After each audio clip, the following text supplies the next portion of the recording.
Unboxing your kit will look something like this. Do an inventory first. You have your 4 wheels, little screwdriver, 4 motors.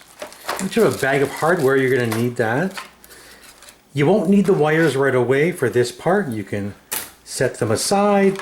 You're not going to use this part either. You can set that aside. You have the top and bottom part of the chassis. Now, this is actually clear plexiglass with stickers on it. You can leave the stickers on or you can take them off. I like to leave them on. There's instructions.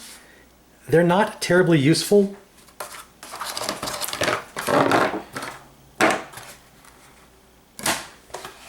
Those are the parts you're going to need.